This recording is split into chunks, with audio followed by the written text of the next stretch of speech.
Good morning friends, আশা করি আপনারা ভালো আছেন। আমি আর হাপ্পু ভালো আছি। আজকে রথযাত্রা, তাই জন্য সবাইকে শুভকামনা জানালাম রথযাত্রা। আজকে আমরা যখন শিলিগুড়িতে থাকলাম, এই রথযাত্রার দিন আমি আর সৌনক গিয়ে ওখানে একটা মন্দির আছে, মানে জগন্নাথ বলরাম সুভদ্রার একটা মন্দির আছে পাকুড়তলার মোড়টার একটু এগিয়ে গেলেই হয়। যারা শিলিগুড়ির লোক তারা জানবে, ওখানে একটা রথও ওখান থেকে ছাড়ে। তা ওইখানে আমরা সকালবেলা গিয়ে ওই ভোগের জন্য চাল ডাল সবজি টবজি এগুলো দিয়ে আসতাম।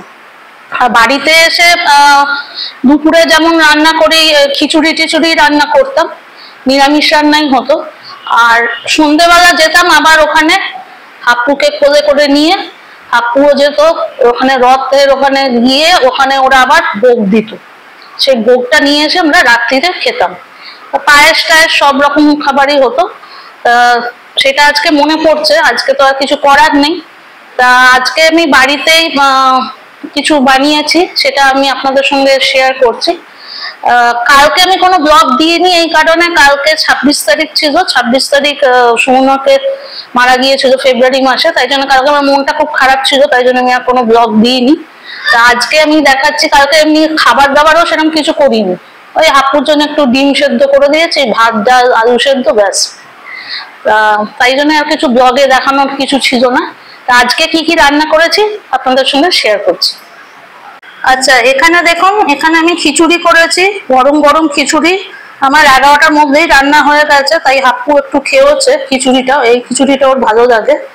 এখানে করেছি ভাজা আছে দু রকমের, এখানে আছে বেগুন ভাজা আর পটল ভাজা। অল্প করেই করেছি, বেশি তো খাবার কেউ নেই। এখানে আছে আলু ভাজা আর মিষ্টি কুমড়ো ভাজা। এখানে আছে হচ্ছে পাঁপড় ভাজা। আর এখানে করেছি একটা আলু ফুলকপি কষা করে তরকারি, একদম গায়ে মাখা গায়ে মাখা। আর এটা হচ্ছে রাত্রির জন্য একটা তরকারি করেছি, সমস্ত পাঁচমিশালি তরকারি, মানে পাঁচমিশালি সবজি দিয়ে। এটা রাত্রিরে ভাত দিয়ে খাবো, দুবেলায় তো আর খিচুড়ি খেতে ভালো লাগবে না, সেটার জন্য। আর এখানে হচ্ছে আম রয়েছে, এই আমটা ল্যাংড়া আম। এটা আমি এটা কিনিনি, এটা হাপ্পুর স্কুলের একজন দিয়েছে, ওনাদের বাড়ির আম।